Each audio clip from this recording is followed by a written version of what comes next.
Hello दोस्तों, कैसे हैं आप सब। आज की हमारी कहानी है पति की पिटाई। आज फिर साहिल ने रश्मि को बहुत मारा।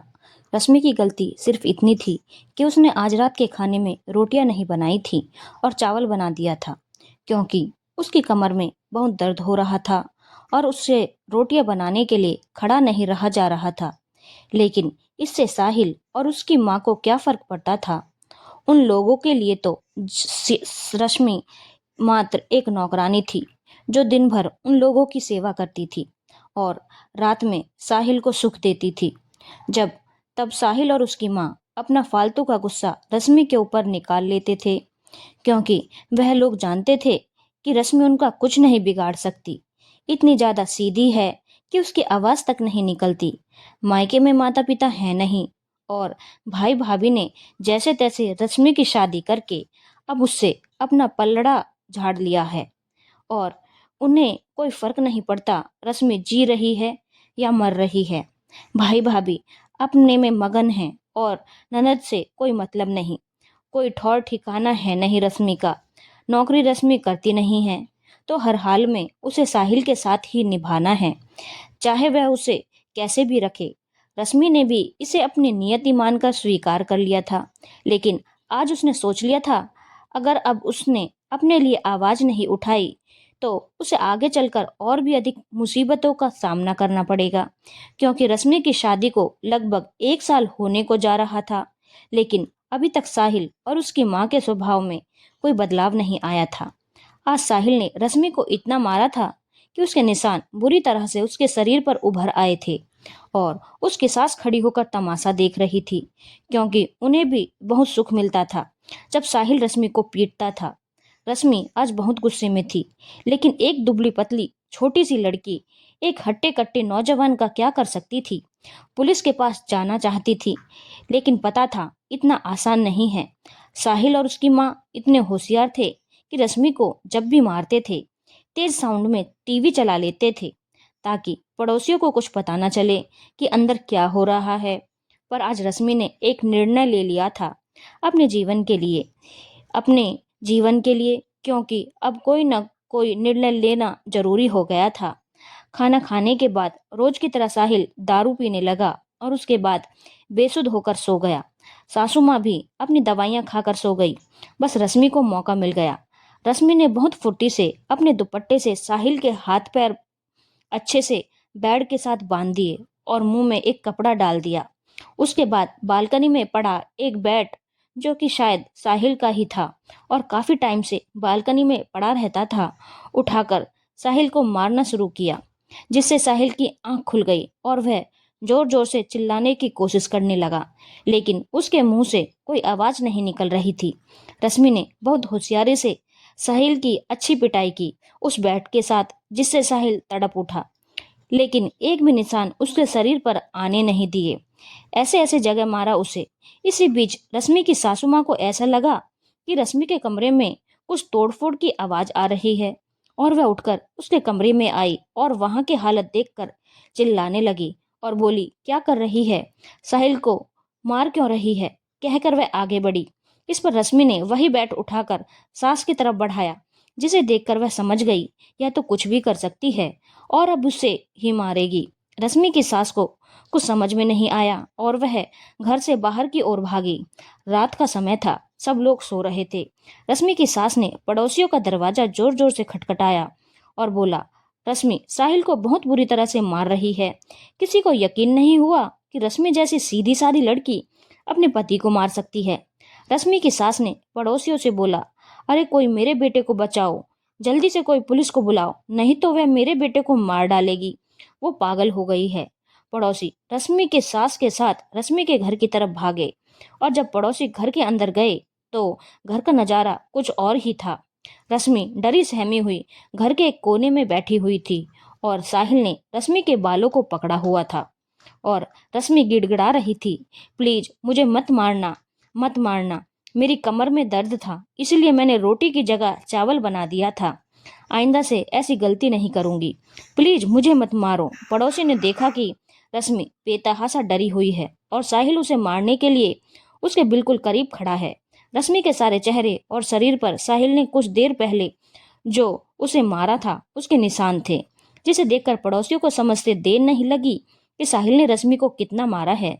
लेकिन अभी थोड़ी देर पहले जब रश्मि ने साहिल को अच्छे से धोया था, उसके कोई भी निशान साहिल के शरीर पर नहीं थे, बल्कि सांस के बाहर भागते ही रश्मि ने होशियारी दिखाते हुए उसे खोल दिया था और खुद कोने में बैठ गई थी। इतनी मार खाने के बाद साहिल जैसे ही आजाद हुआ था, वह रश्मि को मारने के लिए उसकी तरफ दौड़ पड़ा था। इसी वजह से जैसे ही पड़ोसी घर में घुसे थे और उन्होंने अपनी आंखों से देखा था कि साहिल रश्मि को मार रहा है, और सबको समझते देर नहीं लगी कि साहिल रश्मि के साथ कैसा व्यवहार करता है। अब रश्मि की सास कितना भी बोलती कि रश्मि ने साहिल को मारा है, कोई नहीं मानता, बल्कि सबने अपनी आंखों से देखा कि साहिल रश्मि के साथ कितना गलत व्यवहार कर रहा है। इसी बीच किसी ने पुलिस को फोन कर दिया था और पुलिस भी आ चुकी थी। पुलिस के सामने सारे पड़ोसियों ने बढ़ चढ़कर बताया कि उन्होंने अपनी आंखों से देखा है साहिल रश्मि को बुरी तरह से मार रहा है। बेचारी कितनी डरी सहमी हुई है। रश्मि के शरीर के चोट साफ बता रहे थे कि उसके साथ घरेलू हिंसा हुई है। साहिल और उसकी माँ कुछ भी बोलते, किसी को कोई यकीन नहीं होता, और सच्चाई भी यही थी कि साहिल रश्मि को मारता था। लेकिन आज तक किसी को यह बात पता नहीं थी। पुलिस वालों ने जब रश्मि से पूछा तो उसने डरते डरते बताया कि कुछ भी गलत हो जाने पर साहिल उसे जानवरों की तरह पीटता है और धमकी देता है कि वह अगर पुलिस के पास गई तो वह उसे हमेशा के लिए घर से निकाल देगा या फिर मार ही डालेगा। और ऐसा करते वक्त वह तेज आवाज में टीवी चला देता है ताकि रश्मि की आवाज बाहर न जाए। पड़ोसियों ने भी इस बात की गवाही दी कि अक्सर रश्मि के घर से टीवी के तेज आवाज आती है, और आज भी आ रही थी। पुलिस वालों ने जब यह सब कुछ सुना तो वहीं पर साहिल को दो चार तमाचे लगाए और बोला, तेरी हिम्मत कैसे हुई अपनी बीवी के ऊपर हाथ उठाने की और उसे धमकी देने की? ऐसा केस बनाऊंगा ना कि बाहर निकलना मुश्किल हो जाएगा। पुलिस वालों ने रश्मि से बोला कि बिना किसी डर के वह उनके साथ चलकर थाने में अपने पति और सास के खिलाफ रिपोर्ट लिखवाए। लेकिन रश्मि ने बोला, मुझे इन लोगों से बहुत डर लगता है। अगर मैंने इन लोगों के खिलाफ रिपोर्ट लिखवाई तो यह लोग मुझे मार डालेंगे। मैं भी कोई रिपोर्ट नहीं लिखवाना चाहती, कहकर वह जोर जोर से रोने लगी। साहिल और उसकी माँ बोल रहे थे, हाँ हमने इसे मारा है, लेकिन आज इसने भी मुझे बहुत मारा है। तो पुलिस वाले ने एक और तमाचा साहिल को लगाया और बोला, इसे देखकर लग रहा है कि यह तुझे मार सकती है। पागल समझ रखा है हमें, ऊपर से अपनी पत्नी को मारता है। अगर आइंदा तेरी कोई शिकायत आ गई ना तो तेरी खैर नहीं, समझ लेना। और रश्मि से बोला, अगर फिर कभी इसने तुम्हारे ऊपर हाथ उठाया तो बिना किसी डर के तुम थाने में आ जाना। तुम्हारे पति और सास को हम सीधा कर देंगे और देख लेंगे कैसे यह तुम्हें और मारता है या घर से निकालता है। ऐसे लोगों को पुलिस वाले 2 मिनट में सीधा कर देते हैं। और रश्मि की सास की तरफ देखकर बोला, आइंदा से अपनी बहू का ख्याल रखना, नहीं तो आप भी लंबा नापेंगी। कहकर पुलिस वाले वहां से चले गए। पड़ोसियों ने रश्मि से बोला, तुम्हें डरने की कोई जरूरत नहीं। अगर यह दोनों माँ बेटे आइंदा तुम्हारे साथ कोई भी ज्यादती करें या तुम्हारे ऊपर हाथ उठाएं तो तुम किसी भी तरह से आवाज लगाना, हम सब तुम्हारी मदद के लिए आ जाएंगे। और साथ ही साथ साहिल और उसकी माँ को धमकाते हुए पड़ोसी चले गए कि अगर अब रश्मि का एक बाल भी बाका हुआ या वह किसी दिन हमें बालकनी में नजर नहीं आई या हमें कुछ भी शक हुआ कि तुम लोगों ने उसके साथ कुछ गलत किया है, तो हम पुलिस को फोन करने में देर नहीं लगाएंगे, क्योंकि तुम लोगों की असलियत अब सारा मोहल्ला जान चुका है। अब साहिल और उसकी माँ को समझ में आ चुका था कि अगर अब रश्मि के साथ उन्होंने कुछ भी गलत किया तो उन दोनों की खैर नहीं। सारे पड़ोसी बाहर जा चुके थे और रश्मि अब अकेली घर में थी। साहिल तमतमाता हुआ रश्मि की तरफ बढ़ ही रहा था कि रश्मि ने बगल में रखा हुआ बैट दोबारा उठा लिया, जिसे देखकर साहिल वहीं रुक गया। और साहिल की माँ ने उसे पीछे अपनी तरफ खींच लिया और बोला, बेटा अब चुपचाप शांति से रह, इसके मुंह लगना बेकार है। अब इसने ऐसा माहौल बना दिया है कि कोई हमारी बात नहीं मानेगा, और अब अगर इसे थोड़ी भी खरोच आई तो हम दोनों को जेल जाना तय है। रश्मि ने भी बोल दिया, अब गलती से भी मेरे ऊपर हाथ उठाने की कोशिश मत करना, नहीं तो तुम्हारे हाथ तोड़कर तुम्हारे दूसरे हाथ में दे दूंगी और जेल की हवा खिलवाऊंगी वो अलग। बहुत सहली तुम लोगों की मनमानी। अब इस घर में तुम्हारी पत्नी और इस घर की बहू बन के आराम से रहूंगी। तुम लोगों की भलाई भी इसी में है कि आराम से एक परिवार की तरह मेरे साथ रहो और मुझे इस घर की बहू होने का दर्जा दो। तो वादा करती हूँ सब कुछ ठीक हो जाएगा। वरना अगर तुम लोग शांति नहीं चाहते तो अब मुझे भी शांति की कोई जरूरत नहीं। तुम लोगों के साथ रहते रहते मैंने भी उत्पात करना सीख लिया है और तुम जैसे टेढ़े लोगों को सीधा करना भी सीख लिया है।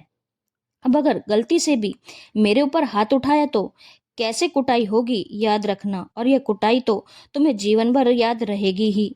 गलती मेरी ही है कि मैंने खुद को कमजोर समझा था।